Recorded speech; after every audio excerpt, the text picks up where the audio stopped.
ಹಾಲು ಹಾಕಿದ್ರೆ ವೇಸ್ಟ್ ಆಗುತ್ತೆ. ಯಾವುದೂ ವೇಸ್ಟ್ ಇಲ್ಲ, ಜಗತ್ತಲ್ಲಿ ಯಾವುದೂ ವೇಸ್ಟ್ ಇಲ್ಲ. ನಿಜವಾಗ್ಲೂ ವೇಸ್ಟ್ ಮನುಷ್ಯರೇ. ದೇಶದಲ್ಲಿ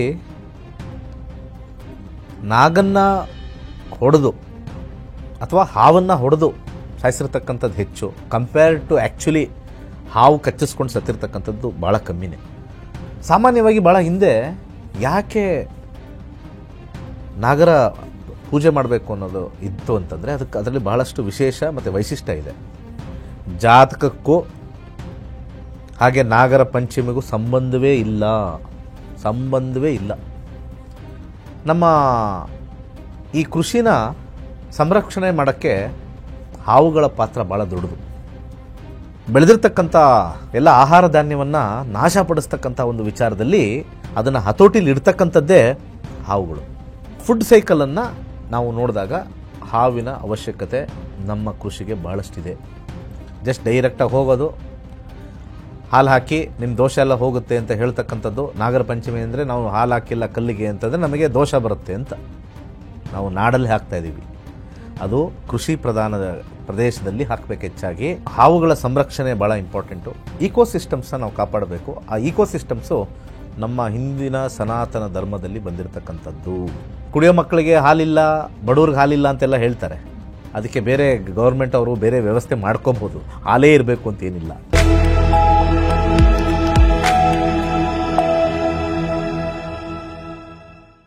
ಎಲ್ರಿಗೂ ನಮಸ್ಕಾರ. ನೀವು ನೋಡ್ತಾ ಇದ್ದೀರಾ ಟಿವಿ ವಿಕ್ರಮ. ನಕ್ಷತ್ರ ನಾಡಿ ಕಾರ್ಯಕ್ರಮಕ್ಕೆ ಸ್ವಾಗತ. ನಾನು ಮುಮ್ತಾಜ್ ಅಬ್ದುಲ್ ನೆಲೆಡ್ಕ. ಗುರುಜಿ, ತಮಗೆ ಕಾರ್ಯಕ್ರಮಕ್ಕೆ ಆತ್ಮೀಯವಾದಂತಹ ಸ್ವಾಗತ. ಎಲ್ಲರಿಗೂ ನಮಸ್ಕಾರ. ಗುರುಜಿ, ಮೊದಲನೇದಾಗಿ ನಾಗರ ಪಂಚಮಿ ಹಬ್ಬದ ಹಾರ್ದಿಕ ಶುಭಾಶಯಗಳು. ಸಮಸ್ತ ನಾಡಿನ ಜನತೆಗೆ, ಸಮಸ್ತ ಲೋಕಕ್ಕೆ ನಾಗರ ಪಂಚಮಿಯ ಹಾರ್ದಿಕ ಶುಭಾಶಯಗಳು. ವಿಶೇಷ ನಾಗರ ಪಂಚಮಿ ಅಂದರೆ ನಮ್ಮ ಸನಾತನ ಧರ್ಮದಲ್ಲಿ ಮೊದಲ ಹಬ್ಬ ಅಂತ ಹೇಳ್ತಾರೆ. ಮೊದಲ ಹಬ್ಬ ಅಂತ ಹೇಳಿದಾಗ ಅದರಲ್ಲಿ ಭಾಳಷ್ಟು ವಿಶೇಷ ಇರುತ್ತೆ. ಹೌದು ಗುರುಜಿ, ಅಂದ್ರೆ ನಾನು ಇಲ್ಲಿ ಕೇಳಬೇಕಿತ್ತು. ನಾಗರ ಪಂಚಮಿ ಅಂತ ಅಂದಾಗ ನಾಗದೇವತೆಯನ್ನ ನಾವು ಪೂಜೆ ಮಾಡ್ತೀವಿ. ಆದ್ರೆ ಬಹಳಷ್ಟು ಪ್ರಶ್ನೆಗಳು ಬರುತ್ತೆ ಗುರುಜಿ. ನಾಗರ ಪಂಚಮಿ ಅಂತ ಬಂದಾಗ ಸುಮ್ಮನೆ ಇದು ಒಂದು ಹಾಲು ವೇಸ್ಟ್ ಮಾಡ್ತಾರೆ, ಹಾವು ಬಂದೇನು ಹಾಲು ಕುಡಿಯುತ್ತಾ, ಇಂತಹ ಬಹಳಷ್ಟು ಪ್ರಶ್ನೆಗಳು ಬರುತ್ತೆ ಗುರುಜಿ. ಸೊ ಹಾಗಾಗಿ ನಾಗರ ಪಂಚಮಿ ಹಬ್ಬವನ್ನ ಯಾಕೆ ಆಚರಣೆ ಮಾಡ್ತಾರೆ, ಹಾವಿಗೆ ಹಾಲೆ ಎರೆಯುವಂಥದ್ದು ಯಾಕೆ, ಇವೆಲ್ಲವನ್ನ ಒಂದು ಸ್ವಲ್ಪ ವಿಸ್ತಾರವಾಗಿ ಹೇಳೋದಾದ್ರೆ. ಎಷ್ಟು ಜನ ಇದನ್ನ ಕೇಳ್ತಾರೆ, ಎಷ್ಟು ಜನ ಇದನ್ನ ಶೇರ್ ಮಾಡ್ತಾರೆ, ಆವಾಗ ನಿಜವಾದ ಅರ್ಥ ಗೊತ್ತಾಗುತ್ತೆ. ನಮ್ಮ ದೇಶ ಮೊದಲು ಕೃಷಿ ಪ್ರಧಾನ ದೇಶ. ಹಾಗೆ ಈ ನಾಗರ ಪಂಚಮಿ ಬಂದಿರತಕ್ಕಂಥದ್ದು ಮಳೆಗಾಲ ಇನ್ನೇನು ಸ್ವಲ್ಪ ಕಮ್ಮಿ ಆಗ್ತಾ ಇರ್ತಕ್ಕಂಥ ಒಂದು ವಿಚಾರ.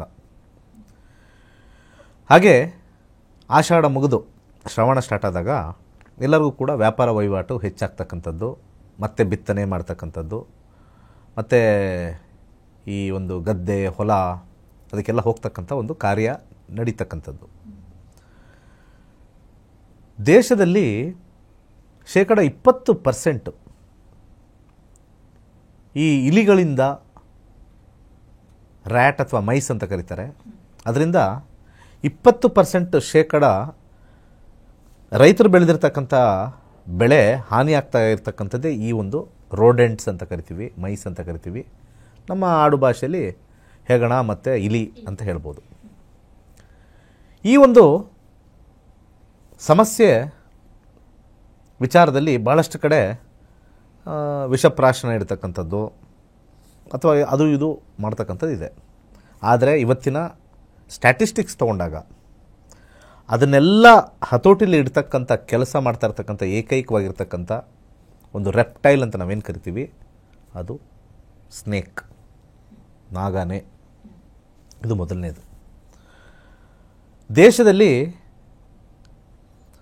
ನಾಗನ್ನು ಹೊಡೆದು ಅಥವಾ ಹಾವನ್ನು ಹೊಡೆದು ಸಾಯಿಸಿರ್ತಕ್ಕಂಥದ್ದು ಹೆಚ್ಚು, ಕಂಪೇರ್ ಟು ಆ್ಯಕ್ಚುಲಿ ಹಾವು ಕಚ್ಚಿಸ್ಕೊಂಡು ಸತ್ತಿರ್ತಕ್ಕಂಥದ್ದು ಭಾಳ ಕಮ್ಮಿನೇ, ಎರಡನ್ನೂ ನಾವು ತೂಕ ಮಾಡಿದಾಗ. ಸಾಮಾನ್ಯವಾಗಿ ಭಾಳ ಹಿಂದೆ ಯಾಕೆ ನಾಗರ ಪೂಜೆ ಮಾಡಬೇಕು ಅನ್ನೋದು ಇತ್ತು ಅಂತಂದರೆ ಅದರಲ್ಲಿ ಬಹಳಷ್ಟು ವಿಶೇಷ ಮತ್ತು ವೈಶಿಷ್ಟ್ಯ ಇದೆ. ಇವತ್ತಿನ ದಿವಸ ನಾಡಲ್ಲಿ ನಾಗರ ಕಲ್ಲಿಗೆ ಹಾಲಾಗ್ತಾ ಇದ್ದಾರೆ.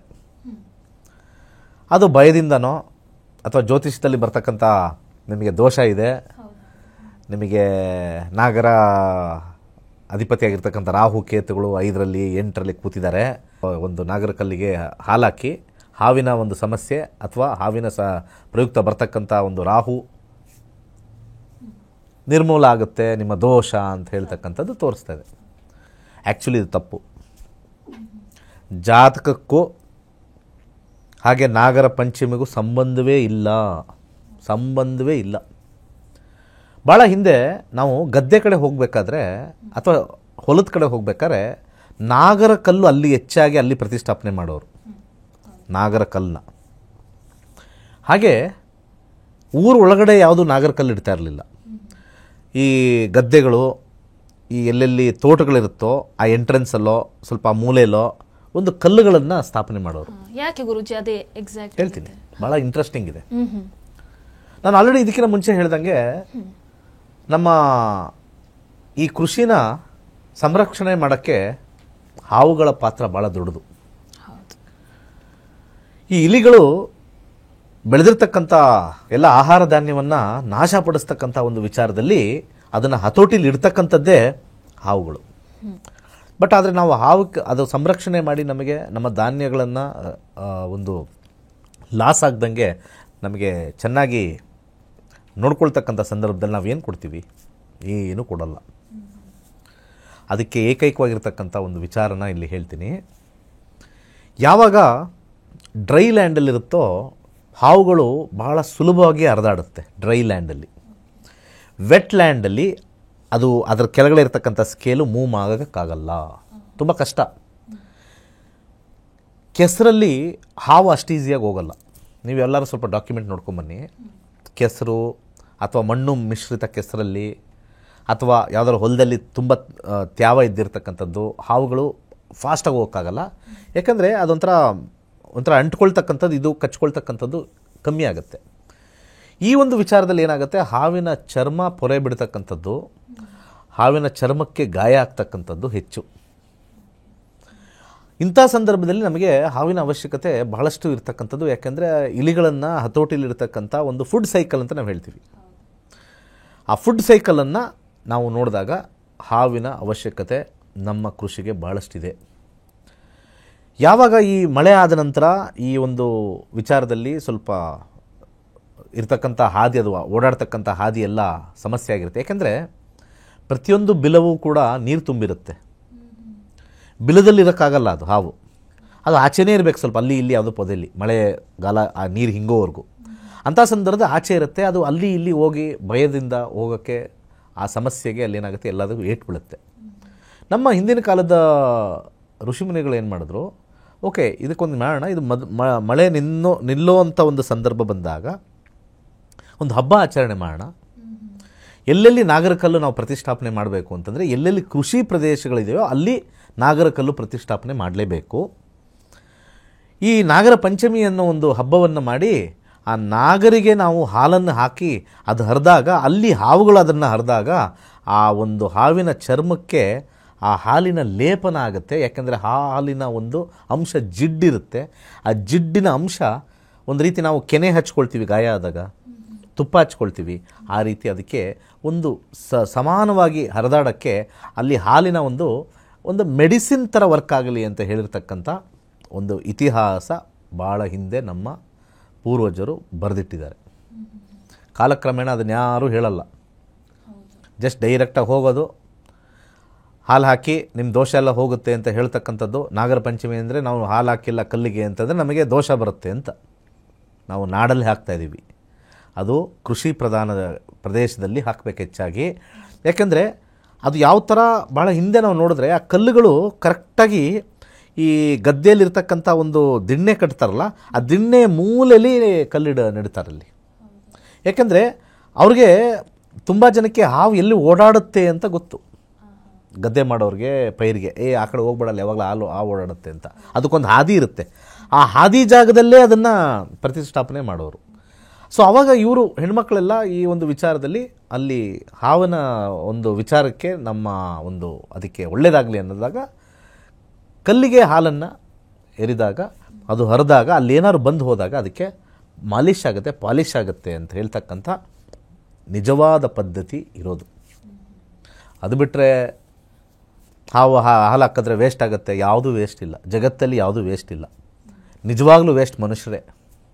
ಯಾಕೆ ವೇಸ್ಟು ಮನುಷ್ಯರು? ಕಾಡನ್ನು ನಾಶ ಮಾಡ್ತಾಯಿದ್ದೀವಿ, ಇರ್ತಕ್ಕಂಥ ಎಲ್ಲ ಸಂಪನ್ನ ಮೂಲಗಳನ್ನು ನಾಶ ಮಾಡ್ತಾಯಿದ್ದೀವಿ. ಹಂಗಾರೆ ನಾವು ವೇಸ್ಟ್ ಮಾಡ್ತಾ ಇಲ್ವೇ? ದೇವರನ್ನ ಬಂದು ಕೂತ್ಕೊಂಡ್ರೆ ಎಲ್ಲ ಪ್ರಾಣಿಗಳನ್ನೂ ನೋಡ್ತಾ ಒಂದು ವಿಚಾರನ ತೊಗೊಂಬಂದರೆ ಅತ್ಯಂತ ನಾಶ ಮಾಡ್ತಾ ಇರ್ತಕ್ಕಂಥ ಏಕೈಕ ಪ್ರಾಣಿ ಅಂದರೆ ಮನುಷ್ಯನೇ. ಬೇರೆ ಯಾವ ಪ್ರಾಣಿಗಳು ಇಲ್ಲಿರ್ತಕ್ಕಂಥ ಪ್ರಕೃತಿನ ಹಾಳು ಮಾಡ್ತಕ್ಕಂಥ ವಿಚಾರಗಳೇ ಇಲ್ಲ. ಭೂಮಿ ಪೂರ್ತಿ ಇವಾಗ ಪ್ಲಾಸ್ಟಿಕ್ ಮಯ ಆಗಿಬಿಟ್ಟಿದೆ. ಜಲಚರ ರಾಶಿಗಳೆಲ್ಲ ಕೆಮಿಕಲ್ ಆಗ್ತಾಯಿದೆ. ಇನ್ನು ಪೆಸ್ಟಿಸೈಡ್ಸ್ ಹೊಡಿತಾ ಇದ್ದೀವಿ. ಇವೆಲ್ಲವೂ ನೋಡಿದ್ರೆ ಹಾಲನ್ನು ವೇಸ್ಟ್ ಮಾಡ್ತಾ ಇಲ್ಲ ನಾವು. ಹಾಲು ವೇಸ್ಟ್ ಆದರೆ ಏನೂ ಸಮಸ್ಯೆ ಏನಿಲ್ಲ. ಕುಡಿಯೋ ಮಕ್ಕಳಿಗೆ ಹಾಲಿಲ್ಲ, ಬಡವ್ರಿಗೆ ಹಾಲಿಲ್ಲ ಅಂತೆಲ್ಲ ಹೇಳ್ತಾರೆ. ಅದಕ್ಕೆ ಬೇರೆ ಗೌರ್ಮೆಂಟ್ ಅವರು ಬೇರೆ ವ್ಯವಸ್ಥೆ ಮಾಡ್ಕೊಬೋದು, ಹಾಲೇ ಇರಬೇಕು ಅಂತೇನಿಲ್ಲ. ಆಮೇಲೆ ವರ್ಷದಲ್ಲಿ ಒಂದೇ ಸತಿ ಮಾಡೋದದು. ಯಾರಾದರೂ ಅದ್ರ ಬಗ್ಗೆ ಕಮೆಂಟ್ ನೆಗೆಟಿವ್ ಹಾಕ್ತಾರಲ್ಲ, ಹಾಲನ್ನು ವೇಸ್ಟ್ ಮಾಡ್ತಾರೆ ಅಂತ, ವರ್ಷದಲ್ಲಿ ಮಾಡೋದು ಒಂದೇ ಒಂದು ಸತಿ. ಅದು ಪ್ರಕೃತಿ ಸಂರಕ್ಷಣೆ ಆಗಲಿ ಅಂತ ಹೇಳ್ತಕ್ಕಂಥ ಒಂದು ವಿಚಾರ. ಸೊ ಆಗಿದ್ದಲ್ಲಿ ಇದನ್ನು ವೈಜ್ಞಾನಿಕ ನಿಲುಗಟ್ಟಲ್ಲಿ ತಗೊಳ್ಳಿ. ಈ ನಾಗರ ಪಂಚಮಿ ಹಾವುಗಳ ಸಂರಕ್ಷಣೆ ಭಾಳ ಇಂಪಾರ್ಟೆಂಟು. ಈಕೋಸಿಸ್ಟಮ್ಸನ್ನ ನಾವು ಕಾಪಾಡಬೇಕು. ಆ ಈಕೋಸಿಸ್ಟಮ್ಸು ನಮ್ಮ ಹಿಂದಿನ ಸನಾತನ ಧರ್ಮದಲ್ಲಿ ಬಂದಿರತಕ್ಕಂಥದ್ದು. ಇಷ್ಟೇ ನನ್ನ ವಿಚಾರ. ಸೊ ಗುರೂಜಿ ಬಹಳ ಅದ್ಭುತವಾಗಿ ತಿಳಿಸ್ಕೊಟ್ಟಿದ್ದಾರೆ. ನಾನು ಯಾವಾಗಲೂ ಹೇಳ್ತಾ ಇರ್ತೀನಿ, ಸನಾತನ ಧರ್ಮದಲ್ಲಿ ಯಾವುದೇ ಒಂದು ಆಚರಣೆಯನ್ನು ಮಾಡಿದ್ರೆ ಅದಕ್ಕೆ ಅದರದ್ದೇ ಆದಂಥ ಒಂದು ವೈಜ್ಞಾನಿಕ ಅರ್ಥ ಇರುತ್ತೆ. ಆ ವೈಜ್ಞಾನಿಕ ಹಿನ್ನೆಲೆ ಇಲ್ಲದೆ ಆ ಒಂದು ಹಬ್ಬವನ್ನು ಆಚರಣೆ ಮಾಡೋದಿಲ್ಲ ಅಂತ. ಆಮೇಲೆ ಈ ನಾಗರ ಪಂಚಮಿ ಹಬ್ಬದ ದಿವಸ ಹಾಲು ವೇಸ್ಟ್ ಮಾಡ್ತಾರೆ ಅಂತ ಯಾರೆಲ್ಲ ಹೇಳ್ತಾ ಇದ್ದೀರೋ ಅಂಥವರಿಗೆ ಬಹಳ ಅದ್ಭುತವಾದಂಥ ಉತ್ತರವನ್ನು ಕೂಡ ಗುರೂಜಿ ಅವರು ಈ ಕಾರ್ಯಕ್ರಮದಲ್ಲಿ ನೀಡಿದ್ದಾರೆ. ನಾಗರ ಪಂಚಮಿ ಹಬ್ಬವನ್ನು ಯಾಕೆ ಆಚರಣೆ ಮಾಡ್ತೀವಿ ಅನ್ನುವಂಥದ್ದನ್ನು ಕೂಡ ಬಹಳ ಅದ್ಭುತವಾಗಿ ತಿಳಿಸ್ಕೊಟ್ಟಿದ್ದಾರೆ. ಇಂತಹ ಇನ್ನಷ್ಟು ವಿಚಾರಗಳನ್ನ ನೀವು ತಿಳ್ಕೊಳ್ಬೇಕನ್ನುವಂತಹ ಆಸಕ್ತಿ ಇದ್ದಲ್ಲಿ ಗುರೂಜಿ ಅವರ ನಕ್ಷತ್ರ ನಾಡಿ ತರಗತಿಗಳು ಇದೇ 11ನೇ ತಾರೀಕಿನಿಂದ, ಆಗಸ್ಟ್ 11ನೇ ತಾರೀಕಿನಿಂದ ಆರಂಭ ಆಗ್ತಾ ಇದೆ. ನೀವೆಲ್ಲರೂ ಕೂಡ ಆದಷ್ಟು ಬೇಗ ಜಾಯಿನ್ ಆಗಿ ಅಂತ ಕೇಳ್ಕೊಳ್ತಾ ನೋಡ್ತಾ ಇರಿ ಟಿವಿ ವಿಕ್ರಮ ನಕ್ಷತ್ರ ನಾಡಿ ಕಾರ್ಯಕ್ರಮ. ನಮಸ್ಕಾರ. ನಕ್ಷತ್ರ ನಾಡಿ ತರಗತಿಗೆ ಸೇರಿ ಹಾಗೂ ಕೇವಲ 15 ದಿನಗಳಲ್ಲಿ ಜೂಮ್ ಆಪ್ ಮುಖಾಂತರ ಆನ್ಲೈನ್ ತರಗತಿಯನ್ನು ಕಲಿಯಿರಿ. ಜ್ಯೋತಿಷ್ಯ ಶಾಸ್ತ್ರದಲ್ಲಿ ಆಧುನಿಕ ತಂತ್ರಜ್ಞಾನವನ್ನು ಬಳಸಿ ಸಿದ್ಧಪಡಿಸಿರುವ ಗೋಲ್ಡ್ ಟ್ರೀ ಆಸ್ಟ್ರೋ ಆಪ್ ಮುಖಾಂತರ ನಮ್ಮ ಜೀವನದಲ್ಲಿನ ಮುಖ್ಯ ವಿಚಾರಗಳಾದ ಆರೋಗ್ಯ, ವಿದ್ಯಾಭ್ಯಾಸ, ವೃತ್ತಿ ಜೀವನ, ಮದುವೆ ವಿಚಾರ, ಆಸ್ತಿ, ಪ್ರಯಾಣ, ವ್ಯಾಜ್ಯದಂತಹ ವಿಚಾರಗಳ ಬಗ್ಗೆ ಜಾತಕದಲ್ಲಿ ಅತ್ಯಂತ ಸುಲಭ ರೀತಿಯಲ್ಲಿ ತಿಳಿಯಬಹುದಾಗಿದೆ. 60,000ಕ್ಕೂ ಹೆಚ್ಚಿನ ವಿದ್ಯಾರ್ಥಿಗಳಿಗೆ ನಕ್ಷತ್ರ ನಾಡಿ ಜ್ಯೋತಿಷ್ಯವನ್ನು ಕಲಿಸಿಕೊಟ್ಟಿರುವ ಪಂಡಿತ್ ದಿನೇಶ್ ಗುರೂಜಿಯವರ ತರಗತಿಗಳಿಗೆ ಇಂದೇ ನೋಂದಾಯಿಸಿ. ಸುಲಭವಾದ ಮತ್ತು ಶಾಸ್ತ್ರೋಕ್ತವಾದ ಜ್ಯೋತಿಷ್ಯ ಶಾಸ್ತ್ರವನ್ನು ಕಲಿಯಿರಿ. ಹೆಚ್ಚಿನ ಮಾಹಿತಿಗಾಗಿ ಇಂದೇ ನಮ್ಮ ನಕ್ಷತ್ರ ನಾಡಿಯನ್ನು ಸಂಪರ್ಕಿಸಿ. ಧನ್ಯವಾದಗಳು.